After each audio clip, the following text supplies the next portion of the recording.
l'aventure d'Akash en milieu scolaire. Le jour se levait lentement sur Yopougon, enveloppant le quartier d'une agitation familière. Les klaxons des Gbaka, les cris des vendeuses ambulantes et l'odeur du café chaud formaient le décor quotidien d'un quartier populaire où la vie ne s'arrêtait jamais. C'est dans cette atmosphère dense et vibrante que vivait Akash, jeune homme de 18 ans, élève en classe de première, fils unique d'un couple travailleur. Akash habitait une maison modeste mais bien tenue, signe visible des efforts constants de ses parents. Son père, Francis, était agent commercial dans une entreprise privée. Chaque matin, avant même le lever du soleil, il quittait la maison, costume simple mais soigné, dossier sous le bras, animé par une seule obsession, assurer le bien-être matériel de sa famille. Les journées de Francis étaient longues, rythmées par les rendez-vous, les négociations et la pression des objectifs à atteindre. Lorsqu'il rentrait tard le soir, la fatigue avait déjà eu raison de toute conversation profonde avec son fils. Sa mère, Divina, n'était pas moins occupée. Commerçante au grand marché de Yopougon, elle passait ses journées derrière son étal, à vendre, marchander, sourire aux clients et lutter contre la concurrence. Le marché était pour elle un champ de bataille quotidien, où seule la persévérance garantissait la survie. Divina quittait la maison très tôt et n'y revenait qu'à la tombée de la nuit, épuisée mais satisfaite d'avoir contribué aux charges familiales. Dans ce foyer, l'argent n'était pas abondant, mais il ne manquait pas. Les frais de scolarité d'Akash étaient toujours payés à temps, ses besoins matériels assurés. Pourtant, derrière cette stabilité apparente se cachait un vide silencieux, l'absence de suivi moral et éducatif. Les parents, convaincus que subvenir aux besoins financiers suffisait à garantir l'avenir de leur fils, ne se rendaient pas compte qu'Akash grandissait presque seul, livré à lui-même. Akash, de son côté, profitait de cette liberté non surveillée. Intelligent, charismatique et curieux, il passait de longues heures hors de la maison, sans que personne ne lui demande réellement où il allait, avec qui il traînait ou ce qu'il faisait après les cours. Les discussions familiales se limitaient souvent à des questions rapides sur l'école, auxquelles il répondait machinalement, sans éveiller le moindre soupçon. Le soir, la maison retrouvait un calme trompeur. Francis, absorbé par ses soucis professionnels, se repliait dans le silence. Divina, préoccupée par le lendemain, préparait le dîner avant de s'endormir rapidement. Akash, lui, s'enfermait dans sa chambre, son esprit déjà tourné vers le monde extérieur, celui du lycée, des camarades et des influences qui allaient bientôt bouleverser sa vie. Sans le savoir, ce foyer pourtant uni posait les bases d'un drame à venir. Car l'absence d'encadrement, même dans l'amour, ouvre parfois la porte aux dérives les plus dangereuses. Et Akash, encore innocent en apparence, se trouvait déjà au seuil d'un chemin dont il ignorait les conséquences. Ce fut ainsi que commença son histoire. Le grand lycée de la ville se dressait fièrement au cœur de Yopougon, vaste ensemble de bâtiments aux murs patinés par le temps, symbole à la fois de savoir, de discipline et d'ambition juvénile. Chaque matin, une foule d'élèves franchissait son portail métallique, mêlant uniformes impeccables, sacs usés et rêves silencieux. Pour beaucoup, ce lycée représentait un simple lieu d'apprentissage. Pour d'autres, il était un terrain de pouvoir, de rivalité et de reconnaissance sociale. Akash découvrait cet univers avec un regard attentif. Dès ses premiers jours, il comprit que l'école ne se limitait pas aux cours dispensés dans les salles de classe. Il existait une hiérarchie invisible, mais bien réelle, entre les élèves. Certains se faisaient remarquer non par leurs résultats scolaires, mais par leur allure, leur assurance, leur argent et l'influence qu'ils exerçaient sur les autres. Ces élèves-là formaient des groupes fermés, souvent installés à l'ombre des grands arbres de la cour ou adossés au mur pendant les pauses. Ils portaient des chaussures coûteuses, des téléphones dernier cri, parlaient fort et riaient sans retenue. Leur présence imposait le respect, parfois même la crainte. Ils semblaient intouchables, comme s'ils évoluaient au-dessus des règles ordinaires de l'établissement. Akash les observait de loin, sans oser s'approcher. Il admirait leur liberté apparente, leur audace face aux surveillants, leur capacité à attirer l'attention des filles. Comparé à eux, il se sentait ordinaire, presque invisible. Pourtant, au fond de lui, une flamme s'allumait, le désir d'être reconnu, de compter, d'exister autrement que comme un simple élève parmi tant d'autres. En classe, Akash restait discret. Il écoutait les cours, participait parfois, mais son esprit vagabondait souvent vers la cour, vers ces groupes qui semblaient vivre une autre réalité. À chaque récréation, son regard cherchait les mêmes visages, les mêmes attitudes provocantes. Il se surprenait à imiter leurs gestes, leur façon de parler, espérant inconsciemment se rapprocher de leur monde. Certains camarades le mettaient en garde, évoquant des rumeurs de bagarres, de trafic et de sanctions disciplinaires. Mais Akash n'écoutait qu'à moitié. À ses yeux, ses élèves incarnaient la réussite immédiate, celle qui ne passait ni par les longues heures d'études ni par l'obéissance stricte aux règles. Ils semblaient tout avoir, le respect, l'argent et la liberté. Peu à peu, cette admiration se transforma en obsession. Akash ne voulait plus seulement les observer, il voulait en faire partie.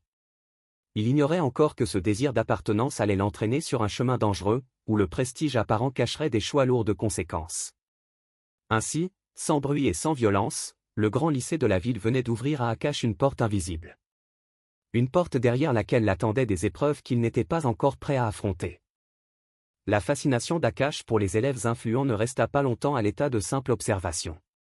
Un matin, alors qu'il traînait seul près du terrain de sport pendant la récréation, l'un d'eux l'interpella. Un sourire sûr de lui, une tape familière sur l'épaule, quelques mots lancés avec désinvolture. Ce geste, anodin en apparence, eut sur Akash l'effet d'une reconnaissance longtemps espérée. Pour la première fois, il avait l'impression d'exister aux yeux de ceux qui l'admiraient tant. Peu à peu, il commença à se rapprocher de la bande. Il ne parlait pas beaucoup, se contentait d'écouter, d'observer leurs attitudes, leurs récits exagérés de soirées, d'argent facile et de conflits réglés sans l'intervention des adultes. Ses élèves semblaient vivre sans contrainte, affranchis des règles scolaires et familiales. Ils entraient et sortaient du lycée quand ils le voulaient, ignoraient les remontrances des surveillants et affichaient une confiance insolente. Akash se sentait honoré d'être accepté, même à la marge. Il riait à leurs blagues, approuvait leurs propos, et s'efforçait d'adopter leur langage.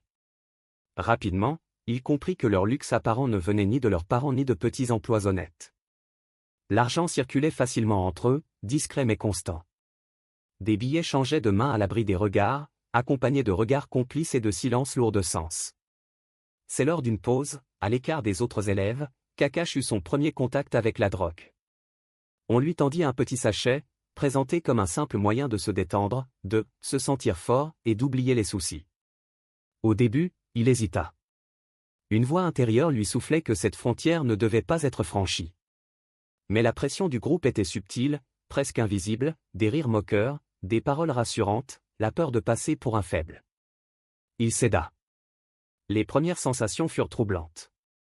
Une impression de puissance, de légèreté, comme si plus rien ne pouvait l'atteindre. Akash se sentit soudain important, respecté, invincible. Cette illusion le séduisit profondément. Il associa très vite cette sensation à l'idée de réussite et de domination qu'il voyait chez ses nouveaux camarades. Avec le temps, la consommation devint plus régulière. La bande l'encourageait, lui répétant qu'il faisait désormais partie des leurs. En retour, Akash gagnait en assurance, osait répondre aux surveillants, défier les règles, attirer les regards. Il croyait enfin avoir trouvé sa place. L'école, autrefois espace d'apprentissage, devenait pour lui un terrain de démonstration sociale. L'argent facile acheva de le convaincre. Il observa comment certains élèves finançaient leurs vêtements, leurs téléphones et leurs loisirs sans jamais se plaindre de manque. On lui expliqua, sans entrer dans les détails, que la drogue n'était pas seulement consommée, mais aussi vendue. Un commerce discret, rentable et peu risqué, du moins en apparence. À leurs yeux, il ne s'agissait pas d'un crime, mais d'une opportunité. Akash, grisé par cette nouvelle vie, n'apercevait pas encore le piège qui se refermait lentement sur lui. La tentation du luxe, nourrie par le regard des autres et la promesse d'une ascension rapide, l'entraînait déjà loin des valeurs que ses parents avaient tenté de lui inculquer. Sans s'en rendre compte, il venait de poser le premier pas sur un chemin dont il ne maîtrisait plus la direction. La transformation d'Akash ne fut pas brutale. Elle s'opéra lentement, presque imperceptiblement, comme une ombre qui s'étire à la tombée du jour. Aux yeux des enseignants et de ses parents, il restait un élève ordinaire. Mais dans les couloirs du lycée, son nom commençait déjà à circuler différemment. La consommation occasionnelle devint une habitude. Akash ne se contentait plus des pauses ou des moments discrets à l'écart, la drogue faisait désormais partie de son quotidien. Elle l'accompagnait avant les cours, pendant les récréations, parfois même à l'intérieur de l'établissement. Sous son effet, il se sentait supérieur, détaché de toute peur, indifférent aux conséquences. Très vite, la bande lui proposa davantage. Ce n'était plus seulement consommer, mais distribuer. On lui expliqua que sa discrétion, son intelligence et sa capacité à inspirer confiance faisaient de lui un atout. Akash hésita brièvement, mais l'attrait de l'argent et du respect l'emporta. Il accepta. Ainsi commença sa descente. Akash devint progressivement un intermédiaire, puis un grossiste au sein du lycée. Les élèves venaient à lui discrètement, parfois par recommandation, parfois par crainte. Les échanges se faisaient dans les toilettes, derrière les bâtiments, sous les escaliers. L'argent s'accumulait, facile, rapide, sans effort apparent. Il pouvait désormais s'offrir ce qu'il admirait autrefois chez les autres, vêtements coûteux, téléphones modernes, liberté totale. Le plus troublant fut de constater que certains enseignants, conscients ou complices, fermaient les yeux. Pire encore, quelques-uns profitaient eux aussi de ce commerce honteux, renforçant chez Akash l'idée que les règles n'étaient qu'une illusion réservée aux faibles. Le lycée, censé être un sanctuaire du savoir, devenait le théâtre d'un trafic silencieux. Sous l'emprise constante de la drogue, son comportement changea radicalement.